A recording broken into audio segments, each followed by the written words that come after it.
Who are you and what do you do? You go first. My name's Terry Urban. I am an artist. My name's Alex Miller. I am a multidisciplinary artist. And employee of, for those who said. Co-owner and employee of, for those who send. Trump me on that one. Multidisciplinary artist, it means I work in several mediums. Which are? Which are apparel, tattooing, paint, drawing, Dildo sculptures. sculptures, interior design. What are your biggest influences? Music for me. Music is a big influence. Love, heartbreak. That's a good one. Other artists. You? I would say life in general, life experience. Traveling is a big one. And then I think I get inspired a lot by just people that I surround myself with, and seeing what they're doing and how they're moving and shaking and things like that. So, How has your design process changed over time? go ahead. Jeez. How is my design process changed over time? Fuck. I can't, you go first. Let me think of this one. You have more time. I think mine changes. It's changed over time in terms of how I approach it. Different techniques that I use, different apps that I use to capture things, scan things, draw things. It's changed by what I'm being inspired by. So yeah, I think that's for the most part. Yeah. Mine, as far as design, is I always go back to certain periods of time in my life where I painted a certain thing, whether it be collage paintings or whether it be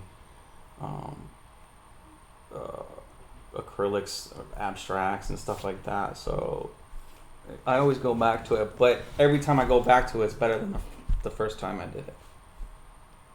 That makes sense. Makes sense. Yeah. What's your scariest life experience? Working a 9 to 5. Yeah, that's a good one. What is my scariest lying on my deathbed and having regrets Oof. that I didn't do something that I wanted to do. Damn. That's deep, bro. What's your most embarrassing moment? Oh, God. Most embarrassing moment. I'm trying to think of something even recent. Most embarrassing moment. I got some good shit stories. So, yeah. Yeah, let's delete that question. Yeah. You don't like that? No. All right. Yeah, whatever. Yeah. Also for the life, You didn't answer. you didn't answer it right. What's your scariest life experience? Like that you've been already through. had, that you've been through. Oh, Working on okay. What's my scariest life experience that has already happened? Yeah. Oh. Yeah, you didn't really answer it either. I said working a 9 to 5. Oh. Forget about it. Yeah, I agree. I plead the fifth. Yeah, fuck that on noise. that one. What jobs have you done other than being an artist? Oh my God, you want to go first on that one? Jeez. Baled hay. I was a snowboard instructor. Damn, were you? I You lie like a motherfucker. I swear to God. Frank was too. I worked in a ton of restaurants doing every job under the sun, cook, hostess, all that jazz. Yeah. I'm trying to think what else. I've worked in retail before. Yeah. Me, Yeah. as far as I dug ditches. I worked for my father as a home remodeler. Yeah, I did. Landscaped. Kitchen, every shitty job you can think of in kitchen. However, when I realized that I don't want to work a 9 to 5 anymore, I started DJing, and went from DJing to producing music, and then needed another creative outlet in life. So here I am, painting. I didn't know that DJing led to painting after. It was there before, but it wasn't like professional. It Like wasn't painting, yeah. Yeah, it wasn't. I was doing graffiti, but it wasn't serious. It was just Yeah, fucking how around. old were you when you actually started taking like painting serious? I mean, I think it was how much earlier was it than when I met you? Which was in 2000 and Shit, probably maybe 2 3 2010. years. Maybe I met you. Yeah, because Yeah. I was in Williamsburg, so probably like 2 years before that, Yeah. and I was in Park Slope. So yeah, Because one of the early times when I met you, you did that first show at, what was that space in Cleveland? Yeah. Red Like Space? Dre. No, it was like Mhm. Dre's little spot. Mhm. I still have 2 of the paintings. that was Dead from. Logic. Dead Logic. Yeah. Mhm, yeah. So not too much before then, in terms of taking it seriously. Right, absolutely. Makes Yeah. sense. What is your dream project? Fuck, dude. The options are endless for this one. Whether it be a collab or painting something that's out of control, like a airplane or some shit like that. The dreams are endless. Right? Yeah. I think my dream project would be some sort of like experience-based project. Maybe like, Mm. um, Immersive? yeah, like an immersive experience, like Yeah, I agree almost with that. like runway fashion show meets immersive art experience in some way, shape, or form. Where there's like, yeah, I don't know exactly what it looks like or it feels like yet, but It would be sick to... something in that world. Yeah, it would be sick to like walk into different rooms and have everything Yeah. covered. And like Immersive VR experience. maybe entwined, because I feel like that's where we're going in some way. So Yeah. that'd be cool. And I've always wanted to... I've actually jotted down immersive exhibits for different clients, and they all bailed on them because they didn't see my fucking vision. But no, it's just kidding. But yeah, I would love to do something immersive where you walk into each room. For instance, like I remember I seen Alexander McQueen exhibit at the Met, and this shit blew my mind. Yeah. And it was mind blowing, and it's still to this day it's probably one of the best exhibits I've ever seen in my life. But I would obviously want to do something like that. where it Yeah, was- I think like some like McQueen, a McQueen runway show or a performance, whatever you want to call those, meets like a Sleep No More in New York or something. You know what I mean? Like Yeah, something that's absolutely. in between those, art related, fashion related, film related, would be really dope. yeah. Where do you see yourself in 10 years? Where are you at in 10 years? In the mountains, painting naked. Ooh. 10 years, on the beach painting naked. What is your favorite inspirational place that you have been? Oh, I think I know yours. do you go ahead? I want to hear you. Tokyo. Tokyo for sure. I It's just one of haven't- them. Yeah, that's what everybody Yeah, says. Tokyo is crazy. I haven't been to Tokyo, so I think how you mentioned before, Sleep No More too. That place was very inspirational to me as far as symbolic ways. yeah. Dark, murderous, religious as well. And for those of you who don't know, Sleep No More is a play, an immersive play in New York that went on for years. I don't think it's still going on. Closed up during Yeah. COVID. Yeah. I went with Terry. Well, you've been like 10 times, but I remember when 20, I visited Terry before he moved to LA. We went to Sleep No More, which is really dope. So I'd agree that was super inspirational. Yeah. in terms of, anywhere that's new is inspirational, right? Yeah, I think You so. know, whether it be going into the desert somewhere or. I guess visually that was, Mm-hmm.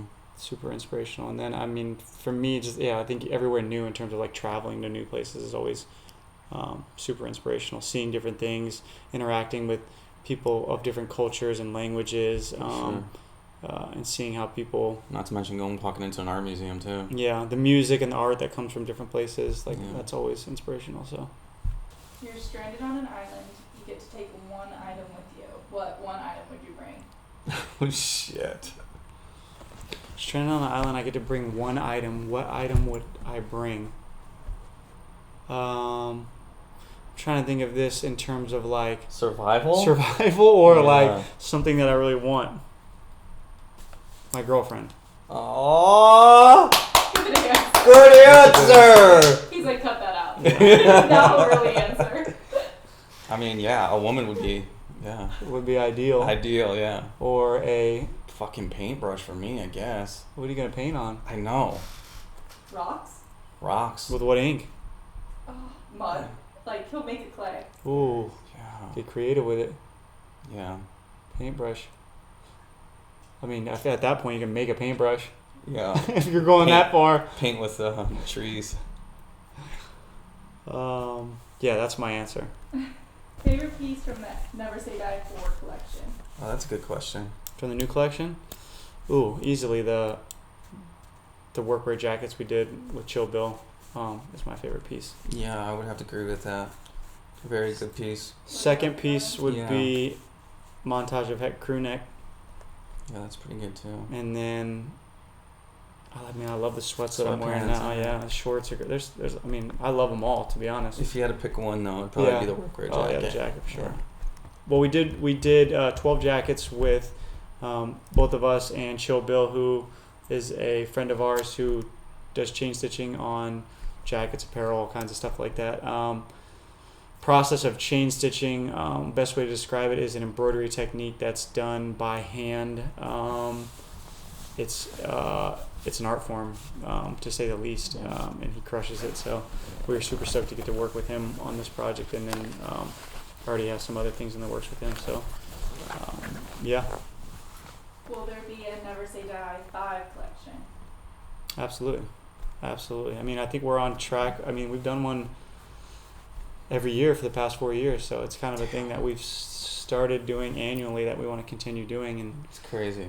you know, It seems like eons ago, bro. yeah, we were just looking at photos the other day of like the first one, and it was like the promotional materials, and it was like Terry covering his eyes with like, I forget what it was. There was like X's on your eyes and shit. It was hilarious, but Trash. yeah, no, it was still cool, I think. But yeah, there will definitely be a 5, 6, 7, 8. I think that we're gonna keep doing this for a while. What does Never Say Die mean? What's the message behind it? Go for it. Take it away. I mean, I think we've answered this before, but originally, I was painting and a Black Sabbath song came on, named "Never Say Die," and I really liked that term, as far as Goonies or Black Sabbath saying it. Never say die, like never say die. Yeah, I think we just always ran with survive. that. I'm trying to think of what it was that it first, like what garment it first came up on, or whatever the case. It may was be. the leather. Was it? It And was. then we It just was a kinda- little You peep might have just leather. wrote it on there, huh? And then we just kind of ran with that as the name. Yeah. Wait, was it on there? Yeah, it was. I think it was just die, die, die on there, maybe. I don't know if the original peep leather has never say die on it. Maybe it does. I don't remember. I don't either. But that was you asked me what the name of it was. Yeah. And I was like, never say die. Yeah. So that's where And it just stuck. yeah. I guess it means more because we've given more meaning to it as we've done these collections, but I think it's taken shape in terms of like representing like underground culture a lot, and underground music and artists and things like that, and also paying homage to some of the artists that have inspired us that have passed away, the both that are currently living and that have passed away, and the legacy they've left behind. As artists, we're just trying to pay homage to these people and create something in their memory, and with our spin and twist on it. So I mean, it means exactly what it says. Never say die. Like I think always rage and be a survivalist and pushing forward, not giving up, not giving up at all. Yeah, don't quit. And yeah. I think the aesthetics come from a lot from like, again, the underground culture and people who maybe don't have a head start in life.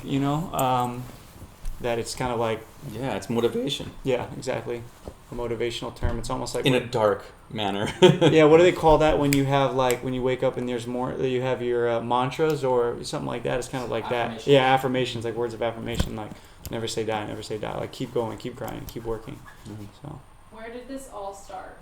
it started. Yeah, no, we need to answer this because we never answered this before. Well, because most people think this NSD started with Little Peep, but it was.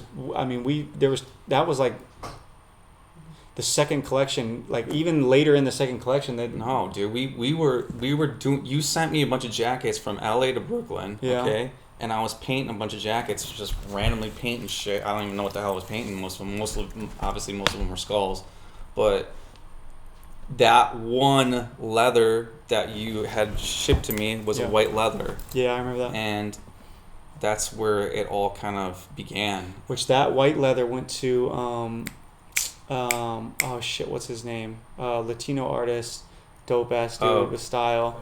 No, it's not Bad No. Bunny. It's The reggaeton artist. Yeah, he's a reggaeton artist. J Balvin. Yeah, J Balvin. Yeah, so there's three. I think there's three original jackets. That's right. Because one went to J Balvin. Yeah. One went to Matt Zingler from Rolling Loud. Yeah. And then the other one, Peeps team came and they were looking for something for his tour that he was shooting a music video in like Russia, I think. I forget one of the I can't remember which music video it was, Ben's truck or whatever, and they wanted to bring it on tour and shit like that, and then he pulled it, but I never gave it back. Yeah, and then he wrote GBC on it, and that became the Little Peep jacket and kind of took off from there. So, but back to the question, where did it start? Yeah, it just kind of started with us fucking around. You know where it started? It started in a shitty apartment in Williamsburg, Brooklyn, is where it started, my friends. And I was here. Mm-hmm. We were kind of working back and forth. So, what was a problem, if any, that was faced in creating this collection? A problem we faced in creating this collection. We faced some difficulties in the early stages in terms of but we work really smooth together, so there's not really too much bumping heads and shit like that. But we bounced around a bunch of ideas in this. That is true. And we went through several different Yeah. Design, like there's so much shit that we remember because we had the stencil idea, and then we had the tattoo. I don't want to give that one away because we used to use that idea later on. But there was a whole tattoo vibe idea, and then we stuck with this one. I think that this was the right idea. But any kind of problems that we ran into were too many fucking ideas. Yeah. What's the future of NSD look like? Bright. I mean, this is one of our biggest collaborations, our biggest drops that we do every single year. If it does well. No, I'm confident it will. The most well-received one we constantly do. I mean, Terry's audience and things have grown so much since we last did this last year, so I'm interested to see how that translates. But I think the future of NSD is going to be a huge one. I mean, could even take shape to its own thing. Potentially. I think that it's kind of still in its infancy stages. So, how does the art and experiences you guys go through push you to keep creating? Anything that happens any time of the week or day or month or whatever it is, it always is an inspiration into your artwork. Yeah. As an artist, you just are like a sponge and you suck up all that influence or heartache or pain or happiness, and it basically... The art just is an outlet for that. Yeah, that's why we create, right? Yeah. I was just talking about this the other day. For me personally, I don't show outward emotion as much because I kind of internalize it and then use that as kind of fuel or my inspiration for art and kind of release it in that way. So, How is this drop different from the past 3 drops? We went bigger. We're always going bigger. I think this one... It's all black and white, too. This one we went way bigger. We have more styles, a little bit more quantity of the products. We still keep it exclusive, obviously, because I think that's the nature of this collection is like we want it to kind of be exclusive and for the people who really fuck with it. But how else does it vary? I think that aesthetically and stuff, it's very similar. We're just getting better. I think it varies in the sense that the product's better, the designs are better, the marketing is better. Both of us have become better artists, creatives, bigger platforms. So I guess that's how it changed. And then what happens if you say die? Was that? That's a question? Yeah. That's amazing. What happens if you say die? What happens if you say die? You die. Yeah. It's over. You give up. Yeah. That's the end of it. How did you guys connect with NASCAR Aloe? Through a friend of, originally through a friend of ours from Death Proof, Andrew, and then Miyagi, who I met, didn't plug us with NASCAR. I had met them, became friends with them. We started working on some things together, and then we were thinking about who we'd like to shoot for Never Say Die for, who would be a good fit, because this is like a big collection to us that we really want the right person to represent this collection. And I had been put onto NASCAR maybe a year prior and saw him coming in and out of the building that our studio's in, and just thought about him instantly when we were working on this collection. So reached out to them and just made it happen. And I think he was perfect fit for this, and was super easy to work with, and For sure. embodied what Never Say Die stands for and is. So. Greatest/funniest moment with Terry and Alex. Well, there's so many greatest and Fuck, funniest dude. moments, but I'd say we do have a bunch. But one that comes to mind for sure is Why can't we do it? when we were on one day we were on a camping trip out of the blue, and we just decided to go.